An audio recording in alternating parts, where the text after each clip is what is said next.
Hi, everybody. Welcome to tonight. Thursday. Oh, it really is tonight. Oh, hooray. Welcome to tonight's show. That was George. He was just arranging my tie. George is the costume designer. Does he design? I thought... He's also known as John Varvatos, apparently, as well. Anyway, no, George, you know, he wrangles the clothes all together because apparently when you're on TV, you can't put your own clothes on. Actually, in my case, that's true. And George very kindly is it. And what happens is sometimes I get linty. You know, bits of lint. I sit down on a fluffy couch somewhere or perhaps, you know, wrestle with an adorable little puppy. And some hair gets on me. And by adorable little puppy, I mean, you know... No, I don't. No.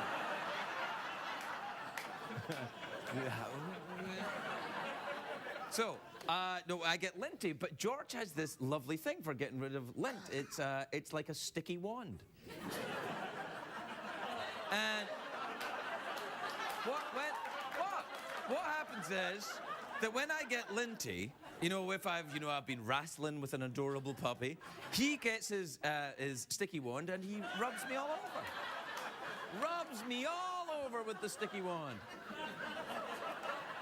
Sometimes he rubs me with the sticky wand and I'm not even linty.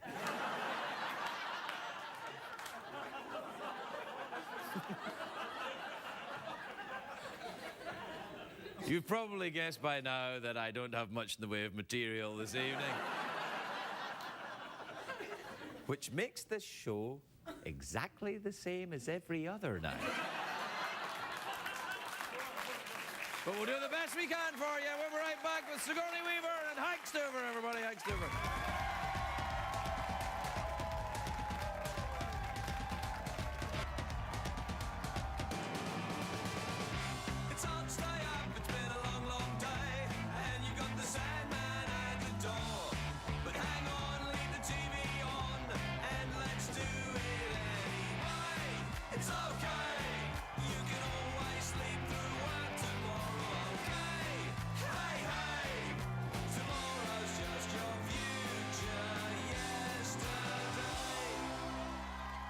Ladies and gentlemen, Craig Ferguson.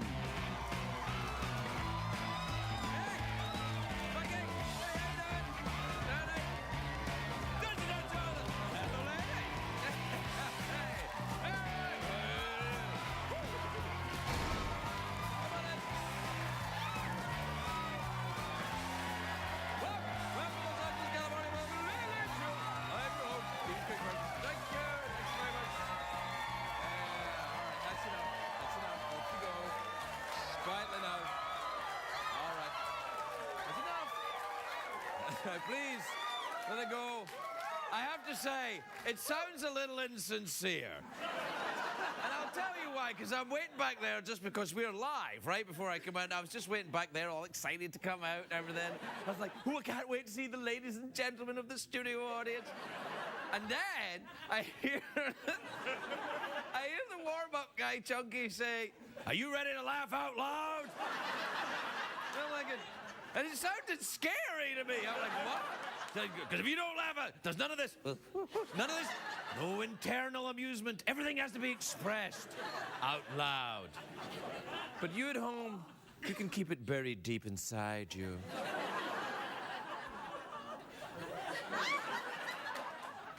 Stop that! I'm sorry, they just have to do it out loud here, apparently. I'm gonna get a t-shirt that says that. Studio audiences, do it out loud. Anyway, it's a great day for America, everybody. Yes,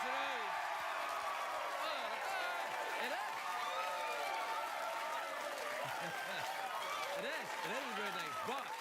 But, unfortunately, it is not a great day for the great city of Los Angeles. You can see out of the window there. A new report says today that LA has the worst roads in the country. But I have come up with a plan to fix it. Because there's a lot of Botox around here. And what we'll do is...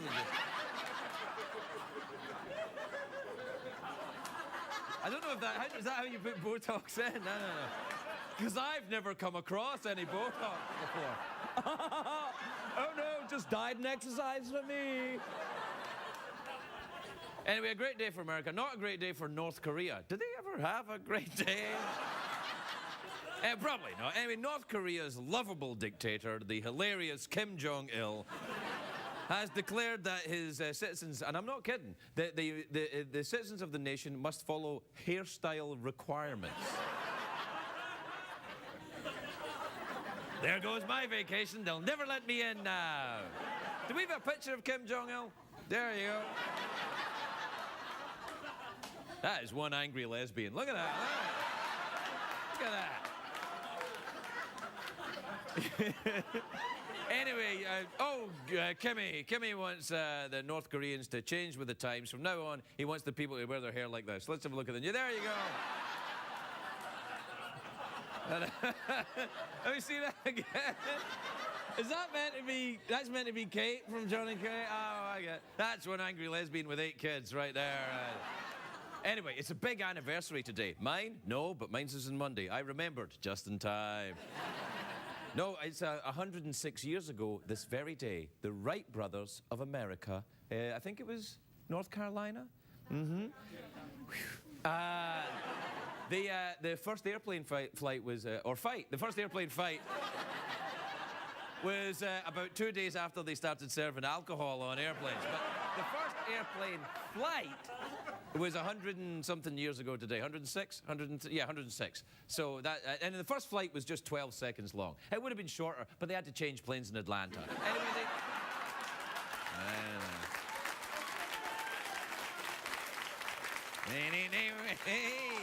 Anyway, that sounded like a late-night TV show joke. You bet it is. You bet it is, helpful sidekick who points out jokes in case the folks at home don't get them. You mean that's why sidekicks were invented? Yes, exactly so. So sidekicks are just an invention to help stupid people enjoy comedy? Yeah. Ah, I see. Anyway, that's why I use one so often. Anyway, the Wright brothers, of course, were Wilbur Wright and Orville Wright. They were bicycle manufacturers, but somehow they got this crazy idea that they could build aircraft. Basically, they were the jackass guys of their day. It's true, the first airplane had to be started by stapling Oliver's scrotum to the control stick. Are you ready to laugh out loud? Anyway, the historians say that the Wright brothers were constantly tinkering with their airplanes. They spent years experimenting with over 30 different models, much like Tiger Woods.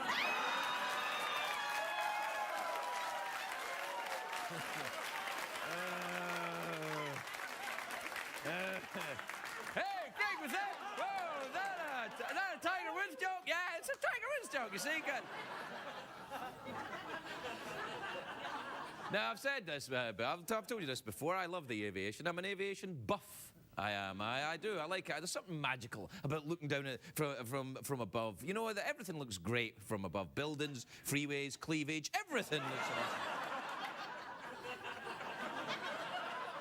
Actually, cleavage can sometimes look better from below. It's a different thing. What do you mean by that? Never mind, sidekick. But think of this. Think of all the billions of people who ever lived on this planet. We are the lucky few who've actually ever experienced the miracle of flight. There's only just a few of us. The last 106 years. The miracle of flight and the miracle of the tiny bag of nuts. Which you can also experience if you take steroids. What does that mean? Never mind. I think it's amazing we've only been flying over 100 years. They only broke the sound barrier in the 1950s. Chuck Yeager, General Charles Chuck Yeager, was the first to do it. He still lives in California, and he's still humble. Not like those bastards that went to the moon. Well, oh, look, a full moon. Have I ever mentioned I've been there? You don't get Chuck Yeager doing that. He never says, did you make a noise? I couldn't hear it because I broke the sound barrier. But I tell you that, you know that movie? You know that... That's not true, of course. But you know that movie about Chuck Yeager, the Right Stuff? Isn't that a great movie, isn't it? My favourite scene in that movie... Yeah, that's right. A round of applause for a movie because I've seen it too. So I accept some responsibility for the genius of that film. Anyway, my favourite scene in that movie is like when the big plane crash, he bails out of the plane, it crashes into the desert, there's a big fiery explosion, and the heat's coming out of the desert, and the firemen are going towards the wreckage, and then they see Chuck walking from the wreckage, like that, and the fire all up behind him. And one of the firemen says, "Is that a man?" And the other fireman says, "You bet it is."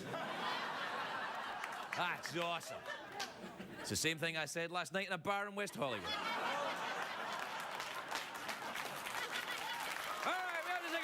We'll be right back, everybody. We'll be right back.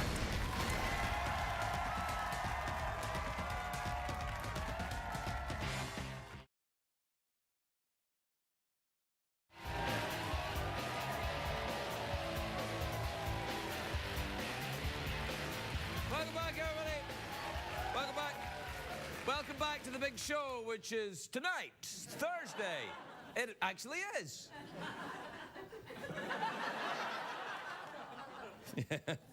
Yeah, we're the only late night show that looks for kudos for actually being just on the air on the night we say we're on the air.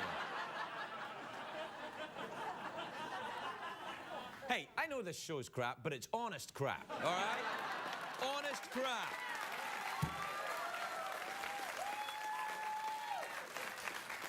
Oh, sure, you can get your fancy late night shows, but you know what? You can keep them. And you know why? Because they're better. Well, look, my tie. Where's George now when I need him? Look, my tie separated. That could have been a huge disaster. Here's the trick, by the way, if you've got your own late night talk show, and let's be honest, who doesn't? You get the back of your tie and you slip it quite naturally into a little loop provided by the manufacturer.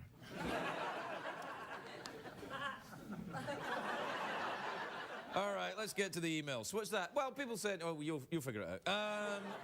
This is from Mark in Oakland in California. Mark says, "Dear Craig, I want to take my girlfriend to a ballet." That's rather nice. Which one will get me laid?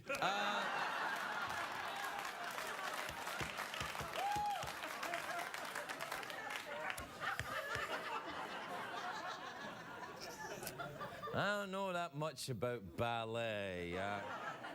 Depends on how long you've been seeing this girl. If you take her to a ballet, she might think that you're her gay friend. Which is... maybe you are. I don't know which ballet would get you. I guess Swan Lake. Because that's the only one I know. Oh, wait. Well, this is, of course, the Nutcracker.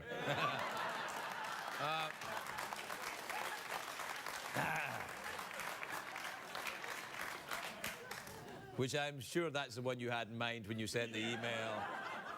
Anyway, too late now. I ruined it for you. If only I had a sidekick. I'm right here. This is from Gretchen in Battle Creek in Michigan. Michigan? I say Michigan. Every time I say Michigan, I like to pretend I'm Australian. Michigan? Notice that Australians always sound like they're asking a question. Do I sound like I'm asking a question? I used to be married to Tom Cruise.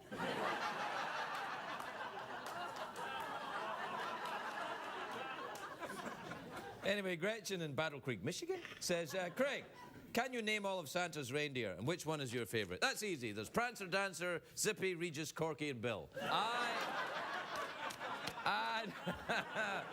And my favorite is, of course, Rudolph with the big red shiny nose. We got a few Rudolph fans in tonight. Man, he said some people who don't like Rudolph are here as well. Prancer's my favorite. That Rudolph's ooh la la. He thinks it's better than us with a shiny red nose so bright. Won't you lead my sleigh tonight? Ooh la la, Rudolph.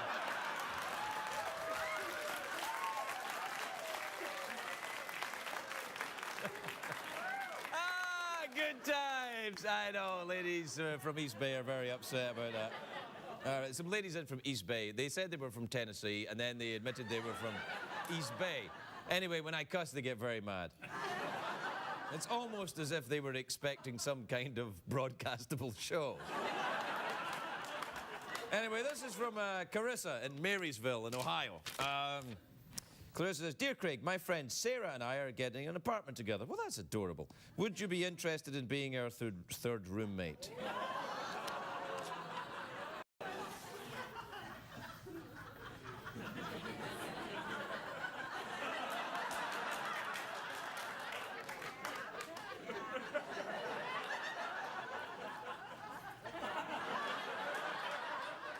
Yeah, gotta let that one go too. Let's see. All right, this is from Eddie in Romeoville, Illinois. Are you from Romeoville? Really? No way, no, you can't be from Romeoville. That would be too weird.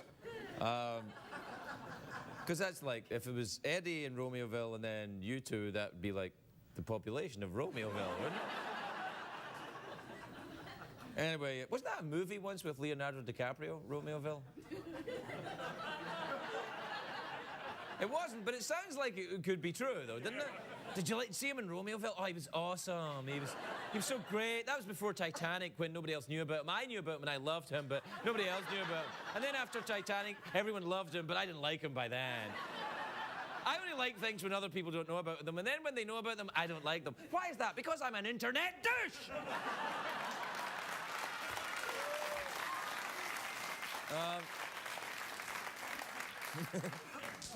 Where the hell did that come from? All right, Eddie in Romeoville, Illinois says, do you know any legal ways to get high? I'm tired of getting caught, he says. Well, the cops in Romeoville are notoriously tough. Plus, yes, there's many legal ways to get high. How about helping others? How about a nice smile to that fella working in the bank? How about... I don't know. Actually, I really don't know. Yeah, of course there are many legal ways to... This is from Melissa in Saratoga, which is in California. Isn't there a Saratoga in New York? Saratoga Springs. Yeah, that's right. Is that where the Saratoga water's from? Or is that from Saratoga? They're probably from both places have got water. Many towns in the United States have their own running water these days. Take that, North Korea. Anyway, Melissa says, Dear Craig, I'm studying abroad at the University of Edinburgh. But I'm going back to California soon. Would you like me to bring you back anything from Scotland?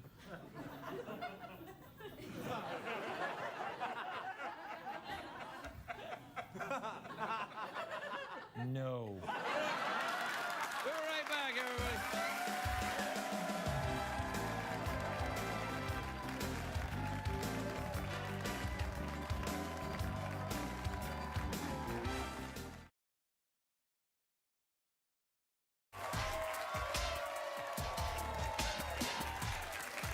Welcome back, everybody. Welcome back. You are in for a treat. I know this show is usually crap, but in a break with tradition, we're actually going to have something really good now. Don't get uncomfortable. My next guest is a very talented actress. She's in the new film Avatar. You know the one everybody's talking about with the things and the James Cameron and the and the ooh and the ooh. It's in theaters now. Take a look at this.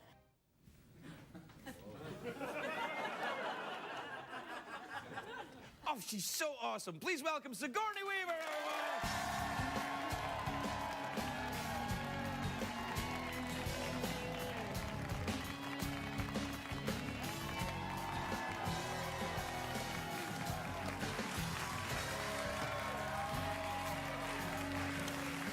Please sit down. Thank you.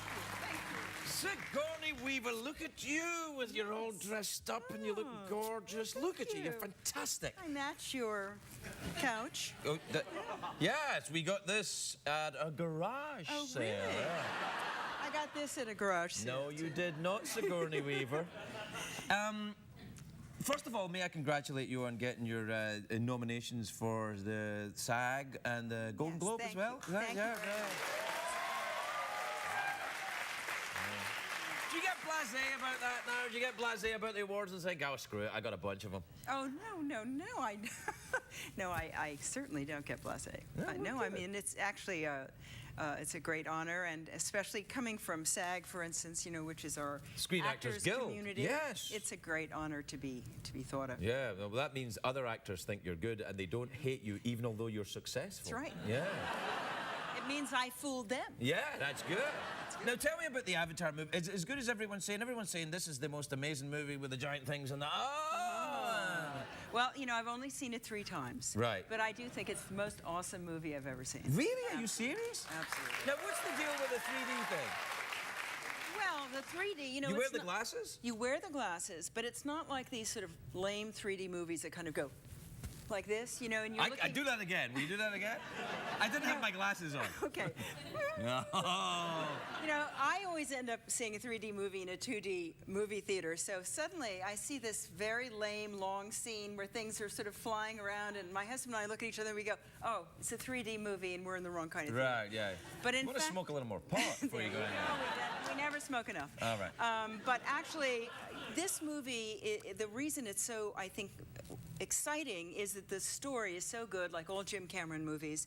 The story really sweeps you away to this faraway rainforest planet called Pandora. It has a wonderful, very funny and disarming hero. Who's that? Played by Sam Worthington, Oh, right. an Australian. Australian? He's Australian. Does it almost sound like he's asking a question? No, you know, he had to do an American accent. Now, this, how so. was that? Because I have a bit of problems Yeah. with other people who don't sound genuinely American like us. Yes, But he you know when you needs hear to come British to you and actors take that- some lessons. Well, you know, it's I think it's sometimes I can hear it. I don't know if native-born Americans hear it, but when I see British actors, I'm like when they're like, "Hey, I feel like a Oh, putz no. here. What's the coming to go?" And I'm like, "Oh, come on." You know, what's nice is Sam has a little bit of Australian in his American accent, so he Right. still sounds nice and scruffy. Right. Oh, you like them from down that way. Isn't your husband from Hawaii? Yeah, well, yes, that's sort of out there, not Well, that's so. almost That's Australia as far as I'm concerned. Well, you stop there for gas on the way, don't That's you? true. If Yeah. you're lucky, you do. Yeah, that's right. And which part of Hawaii is he from? He's from Oahu, which is I know that part. Honolulu. That's where Waikiki Beach is. Waikiki, absolutely. And many other natural wonders of Hawaii, which you wouldn't know unless you're married to someone from Honolulu, because Oh, really? Waikiki is not Honolulu. I mean, that's only a small part. Waikiki, yeah, Oahu's got the North Shore with the big giant Exactly. curly waves that come right down. They could break your back, Yes. these waves. They're so huge. Absolutely. That's what the guy I said s- to me, because I learned to surf in Waikiki. Oh, did you? Well, Yeah. that's nice, gentle. Gentle surf. waves, Yes. and you know the water's nice and dirty, so I felt at home. And then when you go up, it's not that dirty, but it's dirtier than it is at the North Shore. The North Shore is beautiful Yes, there. it is- But it then is there's so all the surfers. Yes, you have to get out of their way. Do you surf? No, but I watch. I watch. I'm a very good watcher. I like, you know, my husband is a body surfer. He's like that's a very sort of old-time Hawaiian kind of surfing where you put your arm out and you kind of go Well, I right into sometimes the do that, wave but like not in that. the water. I just sometimes do that, you know. Hello. When I see a passing car going my way, going my way. What do you do with that? Then you body. He steers himself. He's like a seal, and he Really? steers. Yeah, it's. Does he have whiskers? Can he play with a ball? Yeah. All right. So the Avatar. No, it's James Cameron directed. This is his first movie from Titanic. Yes, Right. it is. It's been 12 or 13 years, and this was the movie he dreamed of seeing when he was 14. Right. So he's been thinking about this world, and there is actually an alien population that lives in this rainforest Right. who are 10 feet tall and blue. and even though they're aliens, they're actually more humane than the rather monstrous humans who live Well, at this humans base. are awful in They science are. fiction movies, aren't they? I mean, we're guys, we always turn up and go, let's take this planet and use it all up for our own No, that's- diabolical needs. That's the plot right there. Yeah, is it really? Yeah, it is. They're mining for something called unobtainium. Unobtainium? So they keep trying to obtain this unobtainium, and What does unobtainium do then? It's a power source, I guess, is it? I'm going to say something Oh, that I will regret, but I think it's a microconductor. That, everything is A these days. microconductor? I think so. it's a very small orchestra leader. This is like, That's a good one.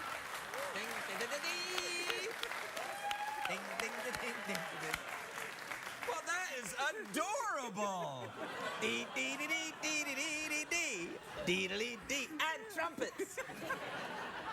I love the idea of a microconductor. Now, this small conductor, Yes. he leads a band of wonderful musicians from the planet. He does. And they fight off the bad guys. Yes, you'll like it. It's I a will like it. wonderful movie. I think this is a very Yeah. talented man. Yes, and he created all the creatures in it, and a whole new language.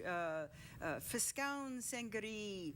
Well, I can't remember the rest of it, but it means. Well, 2 words, though. That's a great start. Gosh, I should have studied. I'm sorry. No, I didn't no, think I was it's going fine. to speak Navi on Do the you show. do you speak that language in the movie then? Yes, in the movie, I lead a double life. I'm the passionate redhead you saw in the Right. clip, talking about plants. I'm a botanist, but also I have a avatar alter ego, which is 10 feet tall and blue, and much happier as a blue person than I am as a No, redhead. I think that's quite confusing. So you're 2 characters in the movie, or this is the same character with different. Same character who links her mind into her avatar body. And by the which avatar is what, with the people on the other planet?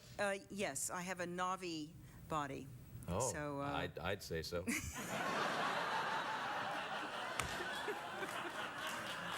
Navi is the word that was springing to mind for me. Oh well, never mind. Now, are you like this? Are you a committed ecologist in your own life? Are you very passionately green? Well, I'm trying to be. I actually have been trying to do a lot of work for the oceans. One of the results of burning so much fossil fuel is the acidification of the oceans. When Right. CO2 goes into seawater, it becomes carbonic acid, which actually We've turned the ocean into a giant salty soda. well, exactly, Yes. and the little creatures won't be able to make their shells Right. within 30 years. Do you and ever that's- go scuba diving or anything like that? I haven't done that. I've done a lot of snorkeling. Right, it's not the same. Okay. No, it's not Yeah. the same. All right.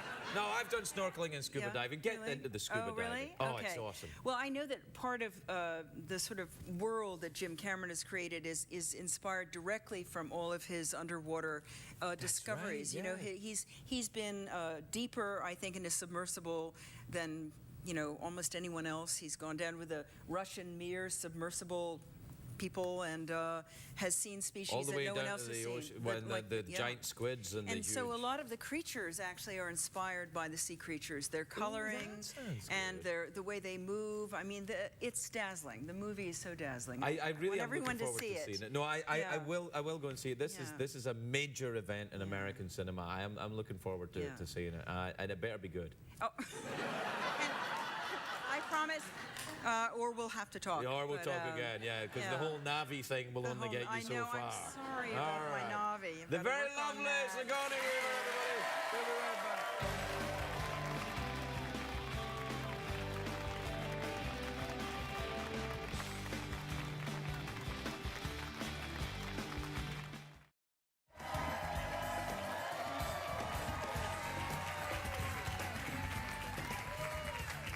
Welcome back, everybody. I know what you're thinking. Craig, what's that arcane-looking BlackBerry you're holding? I'll tell you. It's a book. A book, you say?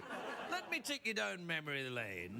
There was a time when Americans had brains, and what they did was they used them and they pointed them all the way down to their little peepee things in the front of their face, and then they would go like this, and they would absorb. And they didn't go. And how many characters on the Tweety board? 140 or less? See if you can get all of your ideas into 140 or less. You don't have any idea.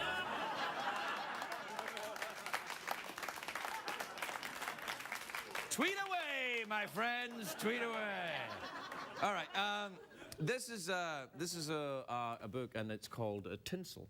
It's by a gentleman by the name of Hank Stuever, who is the TV critic for the Washington Post. However, I am still going to be nice to him. It's a book about a search for America's Christmas present, and it's a very interesting premise. I want to talk to him about it. It's in stores now. Please welcome Hank Stuever, everybody. Hank Stuever.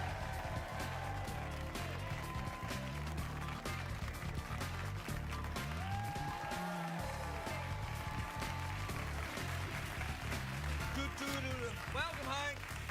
Yeah. Welcome. First off, tell me a little bit, and tell the folks a little bit about the premise of the book, because it is a very interesting idea.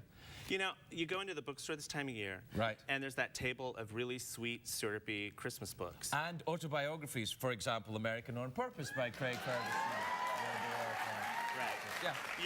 You're further up in the store. Yeah, You're on the front of the bargain table. bin. There's your book and there's my book, and that's it. That's all That's the only books two that are- books that I can think of. Yeah. No, there's this table of Christmas books, and you know they're all syrupy and sweet. Mike Huckabee has one out. Glenn Beck has one out, but none of them are journalism.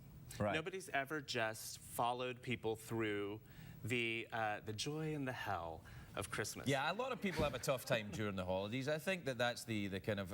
do we ignore that on television, do you think? Oh, totally. Yeah? I mean, everything we know about how to be happy at Christmas, and you're supposed to be happy at Christmas.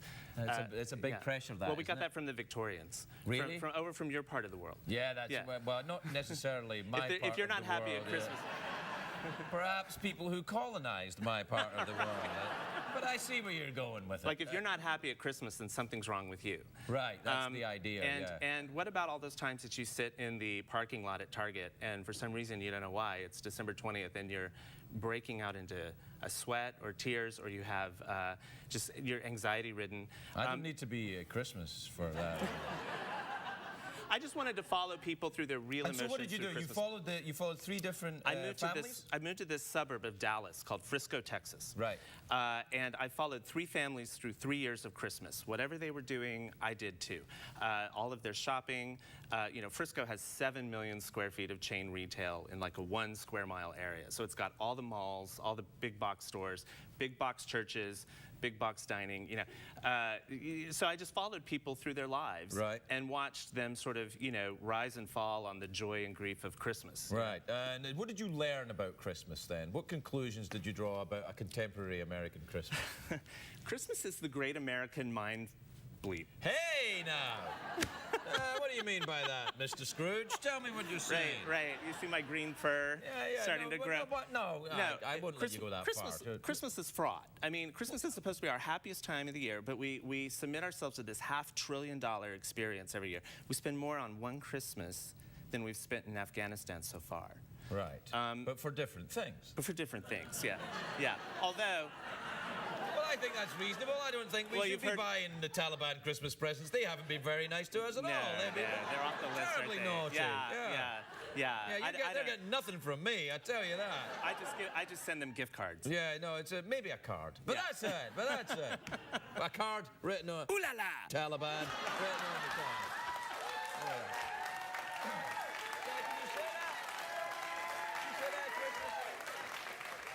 You can't say it, apparently. Gee, and I didn't even say that Christmas was the great American. No, don't say it.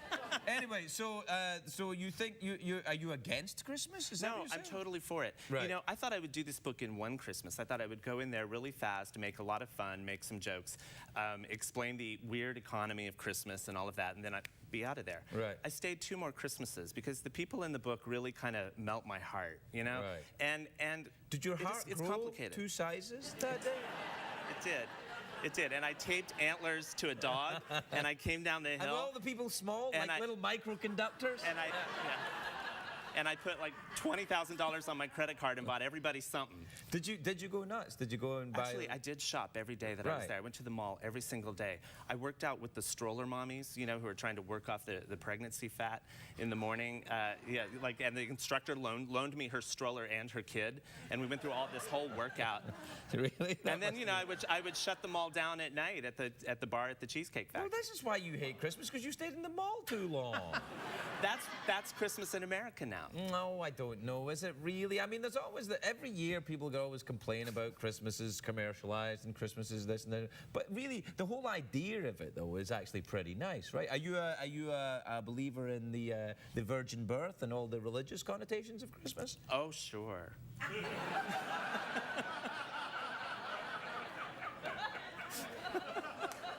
You surprised me, but Now, So- you know really about Christmas. For thousands of years, we've had it programmed in our minds, in our DNA, I think, that this is the darkest, coldest time of year. It's the time that we're supposed to be together. For millennia, Christmas was Girls Gone Wild. I mean, it was melee in the streets. Saturnalia, the Romans Saturnalia, called yeah. it, right? It was Halloween and Mardi Gras, And then it's the winter solstice, Right. sort of. right, You and know. people just would get bombed out of their minds and burn down one another's houses and barns, and then the church. You're making me homesick now, Hank. I mean, God. And then the church, you know, in the 4th century said, no, you know what? Let's move the birth of Christ to this crazy, you know, Yeah, when street riot that Constantine, we when have the every Roman December. Emperor Constantine took Yeah. over the Catholic Church, right? Right. That's when he didn't take over the Catholic Church, but he converted to Christianity, and then Fourth Roman century. holidays, was it 3rd century or 4th century? 4th century, I think. Whatever. Yeah. Whatever. You know. Then, so all the state holidays of ancient Rome were incorporated into the church calendar. Is that why Christmas is then in December? Right. I mean, you know, right. You've got it exactly right. I mean, Well, what would you suggest to improve Christmas then? I think we just need to embrace the chaos of Christmas. That, you know, we spend so much time trying to have these small, happy, villagey, snowy evening Christmases, you know, that only exist on jewelry commercials. Right. You know? I like things like Black Friday. To me, that's like, you know, when people are trampling one another to get into Best Buy and Walmart. To me, that's like our running of the bulls. It does have, like... Have you ever run with the Bulls? I've never had. I've run with the Bulls. So, Black Friday ain't running with the Bulls. have you run with Black Friday? I've done Black Friday and I've run with the What Bulls. did you do on Black Friday? I went and got myself some clothing.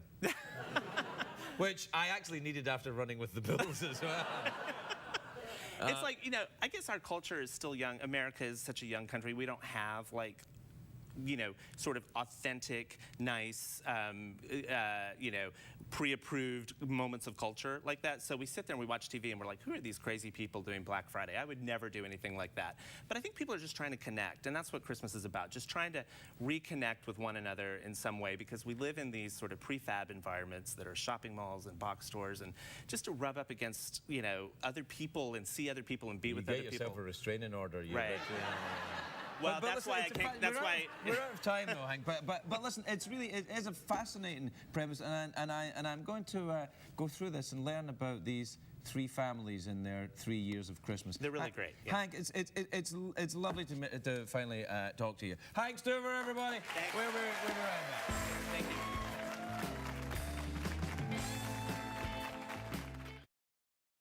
What did we learn on the show tonight, Greg?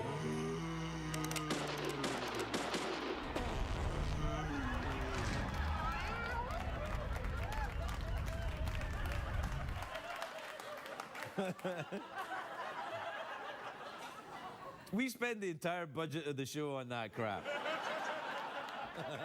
But it's worth it. Look, the zombie attacked the kitten. At first, the kitten went for it with a gun, but the gun didn't work. And then the kitten farted green flame. Where the hell else do you see that on TV?